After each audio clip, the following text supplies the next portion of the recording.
Sir नमस्कार. नमस्कार. नमस्कार सर. नमस्कार. बसा. नमस्कार रसिको. महाराष्ट्र हा पुरोगामी महाराष्ट्र आहे आणि हा महाराष्ट्र पुरोगामी होण्यामध्ये बऱ्याच महामानवांचा अतिशय मोलाचा वाटा आहे.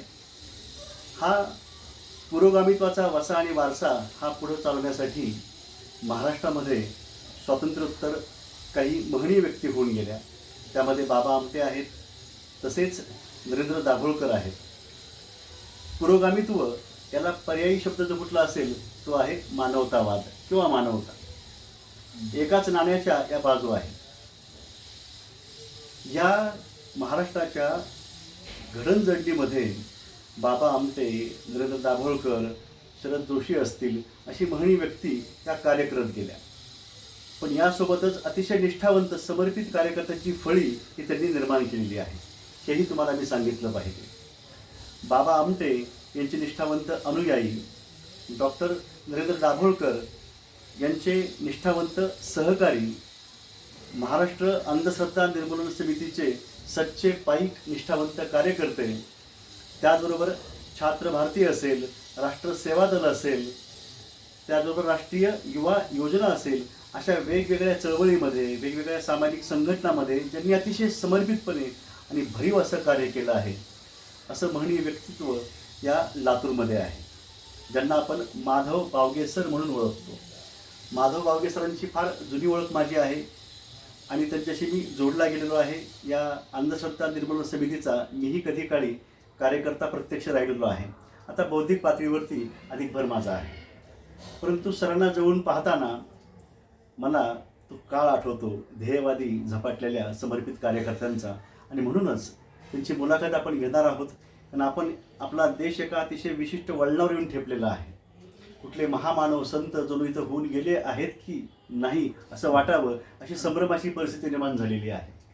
सत्य काय आहे, असत्य काय आहे, विवेक काय आहे, अविवेक काय आहे ही सांगायची वेळ आलेली आहे. म्हणूनच आपण आज सरांची मुलाखत आपण घेत असताना हा सगळा वैचारिक प्रवास, त्यांचा जीवन प्रवास आपण जाणून घेऊ. सुरुवातीला माझी सरांना विनंती असेल की माझा जो नेहमीचाच प्रश्न जो असतो, कारण मला कृतज्ञता व्यक्त आपल्याबद्दल जशी करायची आहे तसंच तुम्हाला घडवणारे तुमचे गुरुजन असतील, तुमचे वडीलधारी मंडळी असेल, त्यांच्याप्रतीही मला कृतज्ञता व्यक्त करायची आहे. त्यामुळे आपली कौटुंबिक पार्श्वभूमी, आपलं गाव, जन्म, बालपण याबद्दल आपण सांगावं.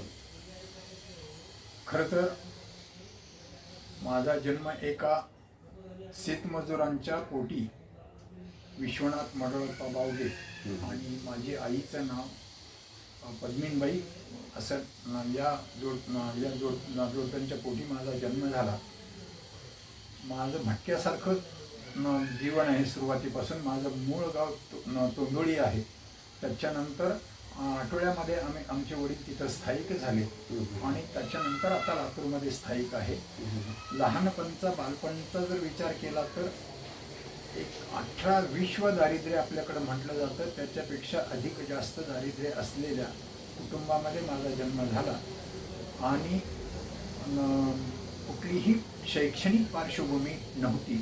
शिक्षण कशासाठी घेतात हेही माझ्या कुटुंबियाला माहीत नव्हतं. आणि एवढं दारिद्र्य की माझ्या घरावर पत्रेसुद्धा नव्हते, पोटा होता.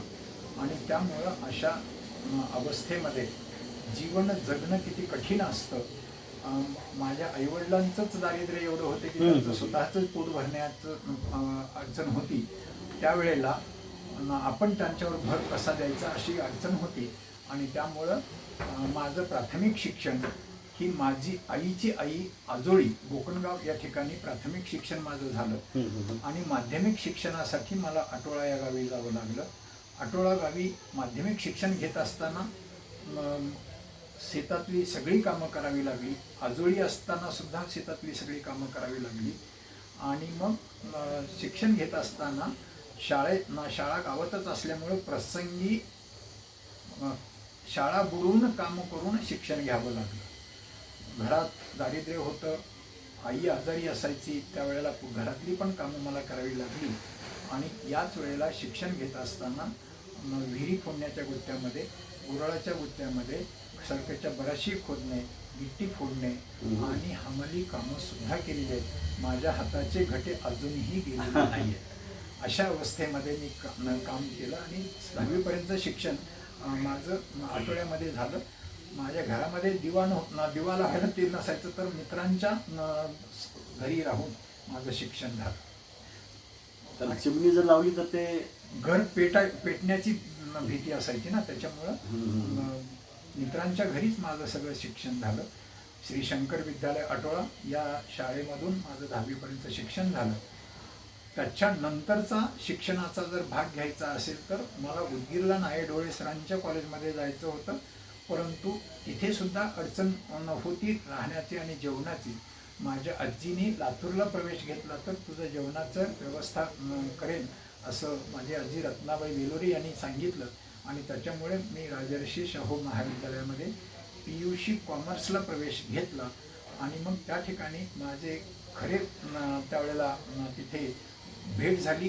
डॉक्टर RL कावळे हे कॉमर्सचे होते, त्याच्यामुळे त्यांनी मला कॉमर्स साईडला प्रवेश घ्यायला लावला आणि माझी सगळी वस्तुस्थिती समजून घेतली, कौटुंबिक सगळीच परिस्थिती समजून घेऊन ते माझे खऱ्या अर्थाने शैक्षणिक पालक बनले आणि त्यांनी वसतिगृहामध्ये कमवा व शिका या योजनेमध्ये काम करून शिक्षणाची संधी उपलब्ध करून दिली आणि तेच कॉमर्सला शिकवत असल्यामुळे मला अधिक जास्त आवड त्या विषयामध्ये निर्माण झाली आणि शिक्षण घेत असताना वसतिगृहाची कामं करायची, ऑफिसमधली कामं करायची आणि रात्री अक्षरशः वसतिगृहामध्ये खूप मुलं असायची, त्यावेळेला संध्याकाळी त्या गर्दीमध्ये मी झोप काढायची आणि सगळी मुलं झोपल्यानंतर मग लाईटच्या पोलखाली, नांदेड रोडला लाईटच्या पोलखाली बसून अभ्यास करायचा आणि मुलं उठायच्या वेळेला पुन्हा आपण झोपायचं आणि त्यांच्यानंतर उठायची.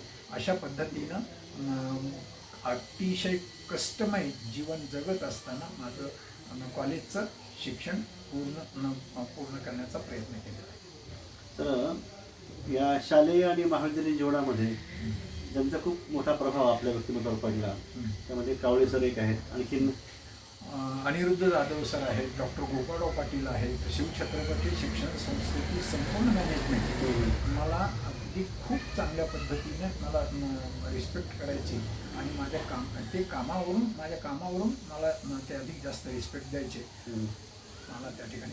बरोबर. डॉक्टर JM वाघमारे सर सुद्धा पूर्ण माझ्या या शिक्षणाच्या संदर्भामध्ये आणि माझ्या सामाजिक कामाच्या बद्दलची भूमिका त्यांना माहीत होती आणि त्याच्यामुळे आणि त्यांच्यामुळे सुद्धा, त्यांच्या प्रभावामुळे सुद्धा माझी या सामाजिक भूमिकेकडे वळणाला ते कारणीभूत. आणि शालेय शिक्षणाच्या काळामध्ये गुरुजन शालेय शिक्षणाच्या काळामध्ये आमच्या गावाला शंकर विद्यालय अटोळा हे शामराव शेट्टे सेक्रेटरी होते आणि पाटील हे श्यामकाका पाटील हे त्यांचे अध्यक्ष होते आणि ग्रामीण भागातल्या मुलांना शिक्षणाची संधी मिळावी म्हणून त्यांनी ती शाळा काढलेली होती.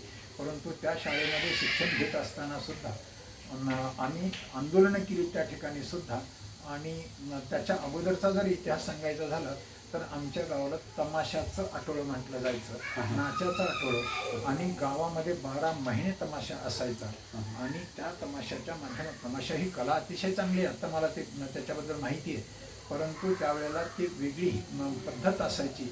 एकाने गाणं लावायचं, दुसऱ्याने ते तोडायचं आणि मग ते पैसे देत असताना त्या नाचणाऱ्या महिलेने यायचं, त्यांच्या मांडीवर बसायचं, दातात पैसे ठेवलेले ते त्यांनी दातानेच घ्यायचे. अशा पद्धतीची हिडीस पद्धत होती आणि मग आम्ही आमच्या वर्गातल्या समविचार सगळ्या मुलांनी एकत्र येऊन आम्ही एक नाट्यमंडळ स्थापन केलं आणि गावात आम्ही दौंडी दिली.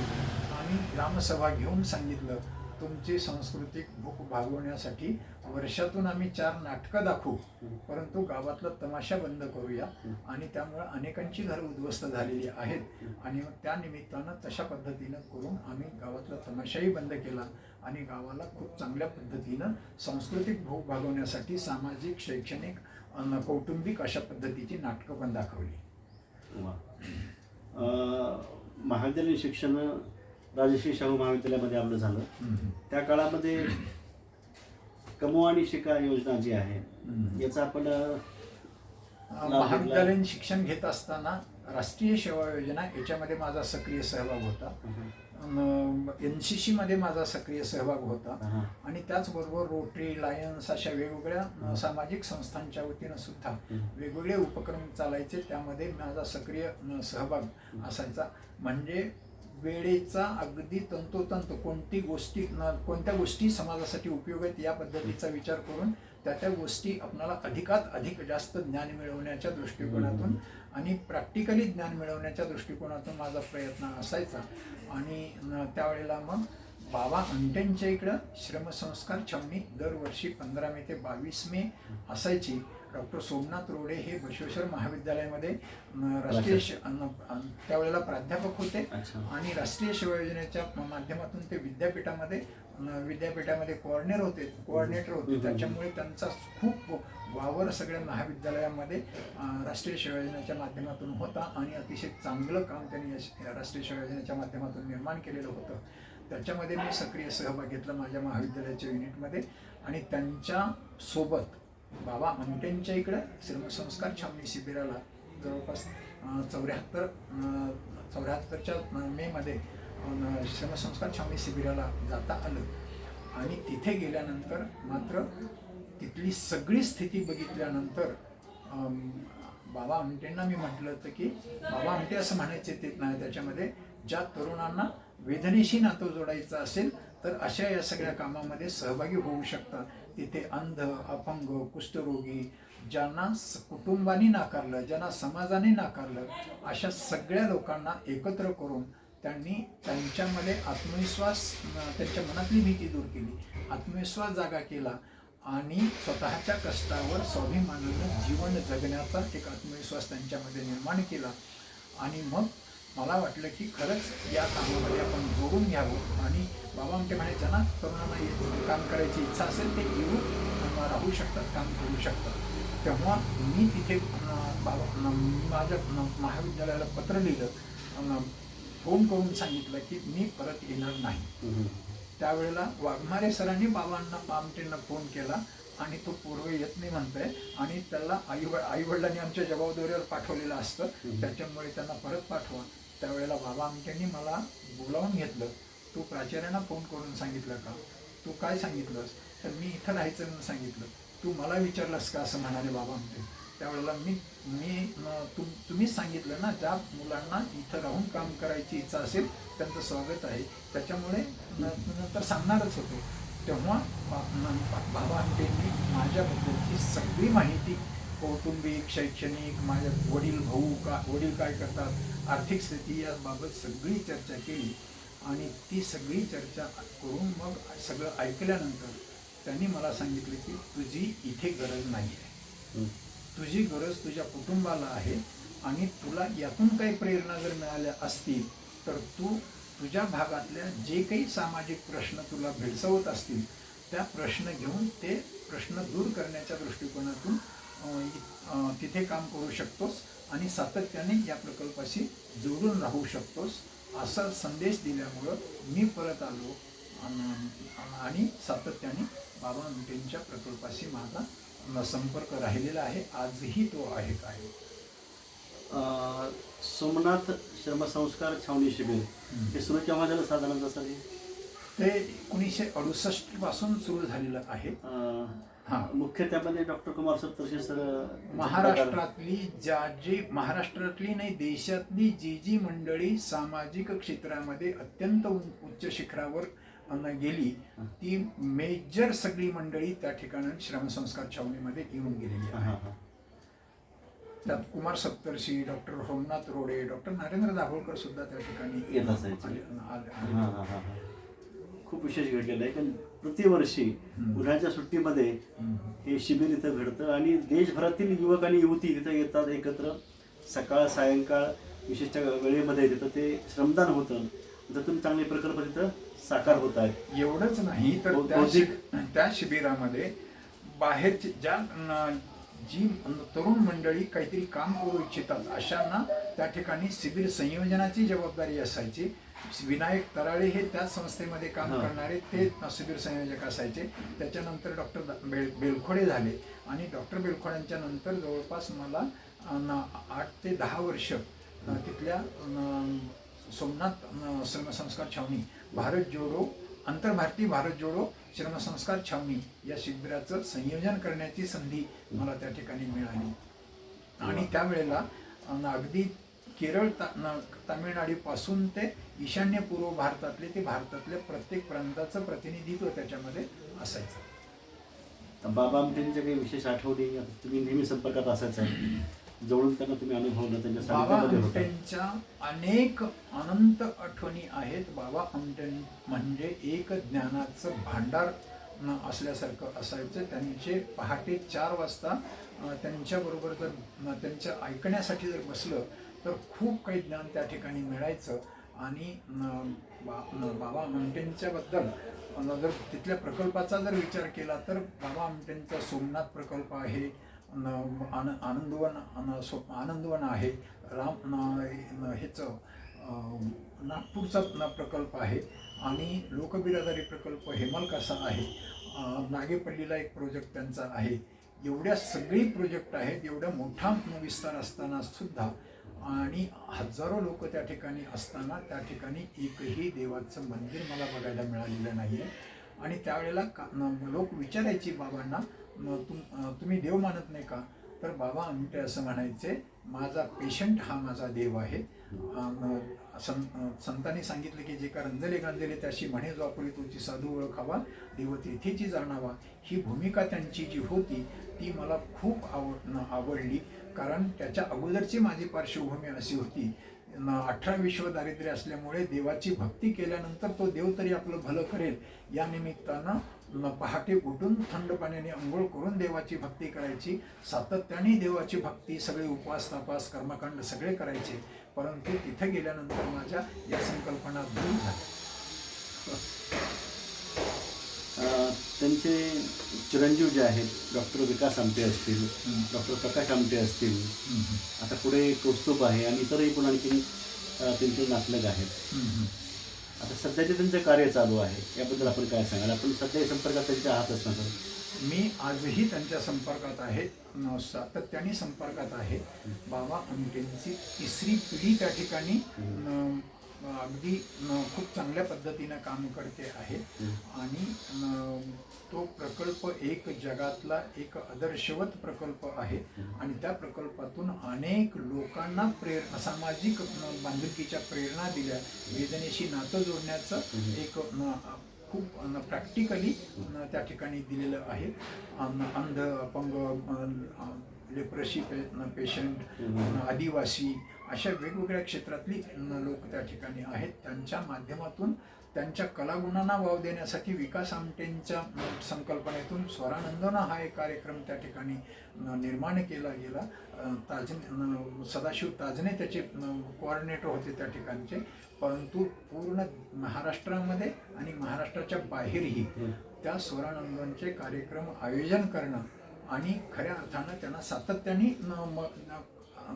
परिश्रम न पडता अगोदर पूर्ण 1 महिन्याचा प्लॅन करून त्या कार्यक्रमाचं नियोजन केल्यामुळं कमी वेळामध्ये अधिक जास्त पैसे प्रकल्पाला मिळवून देण्याचा मी रोडे सर, डॉक्टर बेलखोडे असतील, आम्ही असा सातत्याने प्रयत्न केलेला आहे. अंबाजोगाई आपले कार्यक्रम झाले, खूप चांगले कार्यक्रम झाले, भरघोस प्रतिसाद त्याला भेटला. बाबा आमटे यांना आम्हाला भेटण्याचा योग आला. एक आठवण सांगतो मी सर. बाबा आमटे यांचं बायपास झालं होतं, 1998ची गोष्ट आहे. विदर्भ दर्शनासाठी आम्ही गेलो होतो. त्यातलं मुख्य आमचं आकर्षण म्हणजे बाबा होते, आनंदवन. आम्ही इथे गेलो आणि सांगितलं की आम्ही शिक्षक आहोत आणि अंबाजोगाईला आलो आहोत आणि बाबांना भेटायचं आहे. तर ते तिथं होते एक त्यांचे मदतनीस. ते म्हणजे की बाबांचं ऑपरेशन झालेलं आहे, थोडंसं ते भेटणं आपण टाळूयात. पण ठीक आहे, बसलो बाजूला थोडंसं. साधनाताई आल्यात, त्यांच्या पाया पडलो, विनंती केली आली सहज. काही मिनिटं तुम्ही पण त्यांना बघू शकता आणि 2-4 वाक्य बोलू शकता म्हटलं. तरी आम्ही त्यांचा 5-10 मिनिटं वेळ घेतला बोलत मध्ये गेलो आम्ही. तर आता ते हे अंधश्रद्धेच्या गोष्टी सांगत नाहीत, परंतु ज्यांच्याबद्दल आपण खूप काही वाचलेलं आहे, आतोनात प्रेम आहे, आदर आहे, कृतज्ञता आहे, त्यांना तिथं बघितल्यानंतर त्या खोलीमध्ये बाबा असे पहुडलेले होते त्यांच्या नेहमीच्या पद्धतीने. ते कसं ते चैतन्यमय किंवा जे भारवाले पण जे म्हणतो आपण तसं ते आम्हाला वाटलं. बाबा आमच्याशी बोलले, मोकळेपणानं बोलले आणि तुम्ही शिक्षक आहात ना तर लिहून घ्या म्हटले, तुम्हाला संदेश पाहिजे ना पेन काढा म्हटले. जेव्हा मी सुरू केलं तेव्हा त्यांनी ते सांगितले वाक्य की कोंडलेल्या जाणीवांचा पक्षी ज्यातून मुक्त होतो तेच खरे शिक्षण. कोंडलेल्या जाणीवांचा पक्षी ज्यातून मुक्त होतो तेच खरे शिक्षण, आणि त्यासाठी व्यथांची आच असणारी शिक्षक हवी आहेत.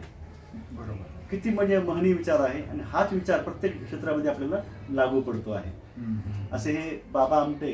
बोला बोला. नाही, त्यांच्या बद्दल खूप प्रकल्पाशी तर मग आमचा फॅमिली मेंबर म्हणून त्या ठिकाणी कुटुंबाचे घटकच आपण होतो. आणि त्यांच्या समवेत विशेष म्हणजे Arunachal, Nagaland, Manipur, Mizoram, Tripura, Assam, West Bengal, Sikkim, Bihar, Orissa, UP, MP आणि राजस्थान आणि गुजरात असा 15 राज्यातून 8,160 किलोमीटरचा अंतर सायकलवर त्यांच्या भारत जोडो अभियानामध्ये घालवता आला. आणि पूर्ण या यात्रेमध्ये संपूर्ण बाबा आमटे सोबत होते, आणि त्या यात्रेमध्ये भारतातल्या प्रत्येक प्रांताचं प्रतिनिधित्व होतं. मिनी इंडिया घेऊन ते राष्ट्रीय एकात्मतेचा विचार देण्यासाठी ती यात्रा काढलेली होती. त्या अगोदर कन्याकुमारी ते काश्मीर अशी एक भारत जोडो अभियान त्यांनी काढलेलं होतं. त्याच्यामध्ये सायकलवरच, आणि त्याच्यामध्ये सुद्धा 125 मुलं मुली होती. आमच्या सोबत अरुणाचल ते गुजरातच्या या अभियानामध्ये 70 मुलं आणि 15 मुली असे 85 लोक त्या ठिकाणी होतो. आणि यामध्ये बाबा स्लोगन्सच खूप चांगल्या होत्या की भारत जोडोचा नारा लोक म्हणायची त्यावेळेला, भारत कुठं फाटलेलं आणि तुम्ही भारत जोडायला निघालेले आहेत. तर त्यावेळेला जातीच्या नावावर, धर्माच्या नावावर, प्रांताच्या नावावर, भाषेच्या नावावर सातत्याने दंगे होत होते, आणि माणसापासून माणूस दूर जात होता. त्यावेळेला बाबा आमटेंनी असं विचार केला की देशातल्या तरुणांशी बोललं पाहिजे. तरुणांच्यावर बाबांचा खूप विश्वास होता, आणि तरुणांशी संवाद करून तरुणांना या देशाबद्दलची आत्मीयता आणि राष्ट्रीय एकात्मता त्यांना जर समजून सांगितली तर तरुणच या देशामध्ये खूप चांगल्या पद्धतीने काम करू शकतील असा विश्वास होता. म्हणून त्या संकल्पनेसाठी म्हणून भारत जोडो यात्रा होती. त्याच्यामध्ये सर्वात महत्त्वाचा नारा एक होता, हात लगे निर्माण में नहीं मारणे नहीं मागणे. अशा पद्धतीचं तरुणांचे हात रचनात्मक कामामध्ये जोडण्यासाठीचे, आणि राष्ट्रीय एकात्मता जातीच्या नावावर, धर्माच्या नावावर, भाषेच्या नावावर, प्रांताच्या नावावर कुठलेही भेदभाव होऊ नयेत. त्यामध्ये मानवता हा धर्म आणि माणुसकी ही एक जात अशा समजून या पद्धतीनं माणूस म्हणून केंद्रस्थानी ठेवून माणूस घडवण्याचं काम त्या ठिकाणी चालत होतं.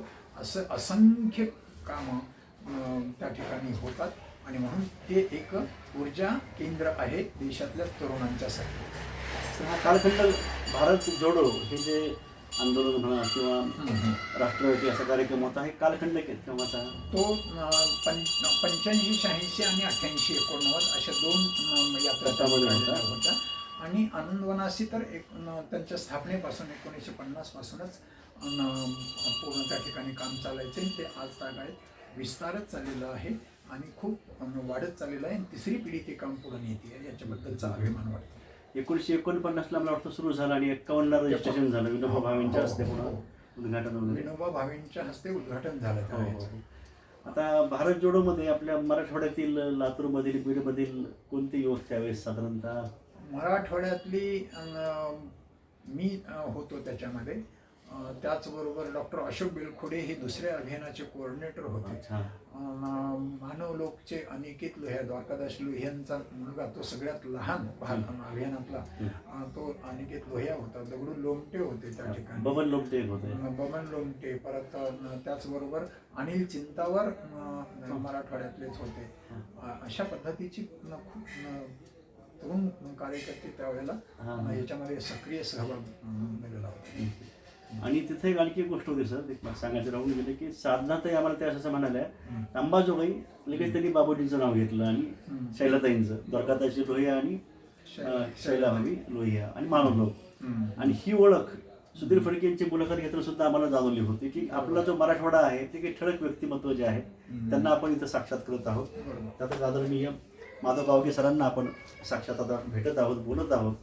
हा सगळा काळ जिवंत करण्यामागचं कारण हे आहे की कृतज्ञता व्यक्त करणं आणि त्यातून प्रेरणा घेऊन आपण पुढे वाटचाल करावी हा उद्देश यामागं आहे. प्रेरणा एकीकडून घेणे आणि दुसरीकडे ती प्रेरणा देणे हा भाग आहे. हा भाग त्याच्यामध्ये ते स्वतःकडे नको ते सगळं. आपण निमित्त मात्र असतो ना.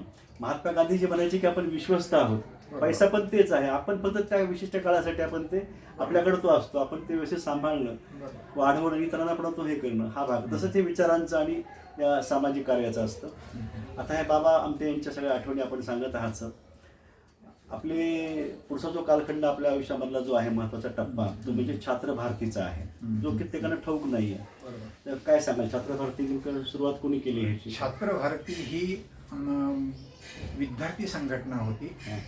ग्रामीण, गरीब, कष्टकरी, दलित, आदिवासी अशा मुलांचे शैक्षणिक प्रश्न समजून घेणं आणि त्या प्रश्न सोडवण्याच्यासाठी आंदोलनाच्या माध्यमातून आणि प्रशासनाकडे पायपीट करून त्याचा पाठपुरावा करून ते सोडवण्यासाठी निर्माण झालेली ही संघटना. आणि या संघटनेचे सल्लागार होते डॉक्टर नाया डोळे होते, डॉक्टर नरेंद्र दाभोळकर होते, सदाशिव अमरापूरकर होती, निळूभाऊ फुले होते. आणि त्यांच्या संकल्पनेतून ते छात्र भारतीचं काम खूप मोठ्या महाराष्ट्रातल्या सगळ्या जिल्ह्यामधून तरुण हे रचनात्मक कामासाठी आणि कुठल्याही पद्धतीच्या विध्वंसक कामांपासून तरुणांना बाजूला करून शैक्षणिक आणि राष्ट्रीय कामासाठी त्यांचा उपयोग झाला पाहिजे या पद्धतीचा विचार देण्यासाठी छात्र भारती काम करायची. आणि त्या छात्र भारती विद्यार्थी संघटनेमध्ये प्राध्यापक अर्जुन जाधव असतील, निकम सर असतील, सुभाष वारे सर असतील, ही सगळी मंडळी अध्यक्ष राहिलेली आहेत. त्यांच्याबरोबर मी संघटना सचिव म्हणून काम केलेलं आहे. छात्र भारतीच्या माध्यमातून शैक्षणिक पद्धतीमध्ये खूप काय काम करता आलं. एवढंच नव्हे तर शिक्षणाचा दर्जा घसरण्याच्या बद्दलचा एक सर्व्हे केला होता. तर आम्हीची त्यावेळेला भूमिका होती की 4थीच्या मुलांना साक्षर करा अशी घोषणा त्या ठिकाणी होती. आणि शिक्षणाच्या माध्यमातून जे काही चुकीच्या गोष्टी चालल्या त्याला विरोध करणं आणि त्याच्यातून चांगलं निर्माण करण्यासाठी आंदोलनं करणं, यासाठी विद्यार्थ्यांच्या शिष्यवृत्ती वाढ आंदोलनामध्ये सुद्धा आम्ही खूप चांगल्या पद्धतीनं काम केलेलं. आणि शिक्षणातले गैर प्रकार जे आहे ते दूर करण्यासाठी सुद्धा सातत्याने आंदोलनं केली. परंतु आमचं छात्र भारतीच्या माध्यमातून केलेलं आंदोलन हे एकही विध्वंसक नव्हतं. एकही एसटीचा काच फोडलेला नाही, कारण ती राष्ट्रीय संपत्ती आहे.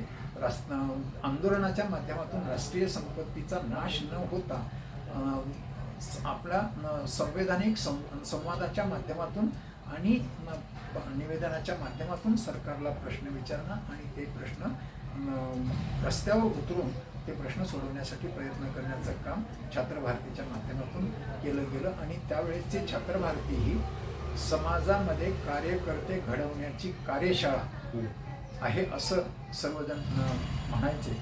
आणि त्या माध्यमातून असंख्य कार्यकर्ते महाराष्ट्रामध्ये वेगवेगळी सध्या जी रचनात्मक कामं चाललेली आहेत किंवा काही ह्याच्यामध्ये कपिल पाटलासारखी मंडळी राजकारणामध्ये सुद्धा आहेत, परंतु सामाजिक क्षेत्रामध्ये खूप मोठ्या प्रमाणामध्ये राष्ट्रसेवा दल च्या माध्यमातून, राष्ट्रसेवा दल ही मातृसंघटना होती छात्र भारतीची, आणि त्या माध्यमातून खूप काही कार्यकर्ते आपल्या पातळीवर काम करत आहेत.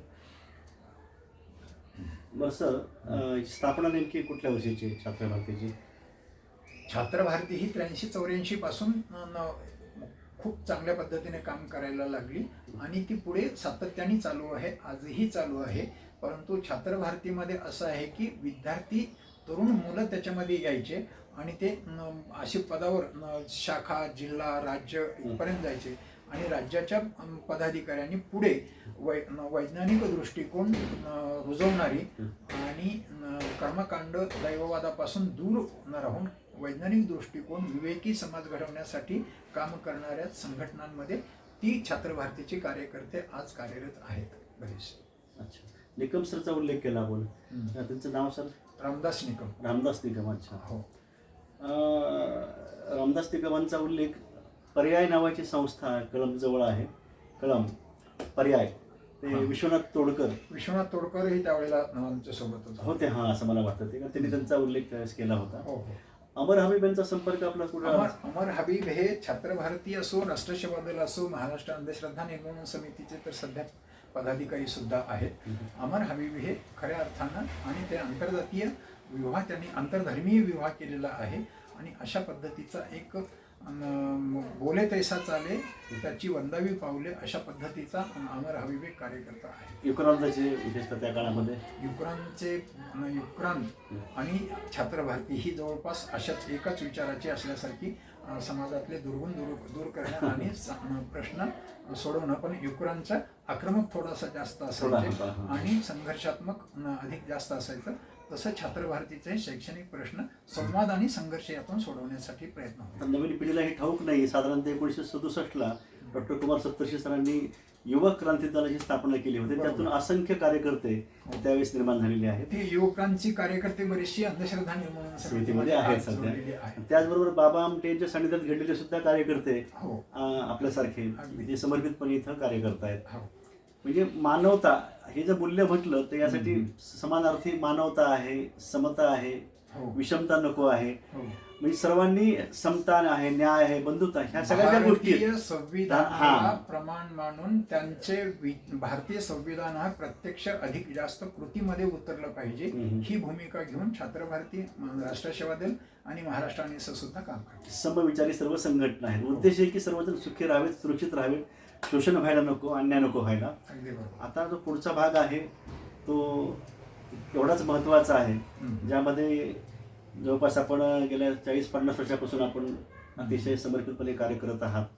त्या अंधश्रद्धा निर्मूलन समितीच्या संदर्भामध्ये दाभोळकरांची आपली प्रत्यक्ष झालेली भेट असेल, त्यानंतर आपण वेगवेगळ्या घेतलेल्या धडक मोहिमा असतील, वेगवेगळ्या परिषदांचं केलेलं आयोजन असेल, आपल्या सानिध्यामध्ये घडलेले शेकडो कार्यकर्ते असतील आणि समाजाला, मराठवाड्याला, महाराष्ट्राला शोषणापासून मुक्त करण्यासाठी आपण जे काही याच्या यावत जे प्रयत्न केलेले असतील त्याचा समग्र असा आढावा आपण पुढच्या भागामध्ये आपण घेऊया. या भागामध्ये आपण आदरणीय माधव बावगे सर यांची घडणजडण, कौटुंबिक पार्श्वभूमी, शालेय महाविद्यालयीन शिक्षण, त्यांचा वाचनाचा व्यासंग असेल, त्याचबरोबर सामाजिक कार्याची आवड असेल आणि बाबा आमटे यांच्या सानिध्यामध्ये त्यांचं घडलेलं व्यक्तिमत्व आणि पुढील आयुष्याची त्यांना लाभलेली दिशा, इथपर्यंत आपण आलेलो आहोत. आता आपण भेटूया पुढच्या सत्रामध्ये. आपण आवर्जून प्रत्येक भाग आपण पाहत चला आणि स्वतःमध्ये एवढा होईल तेवढा अधिकाधिक चांगला बदल करत या नव्या समाजरचनेसाठी आपण आपले जीवन व्यतीत करूया. धन्यवाद सर. धन्यवाद.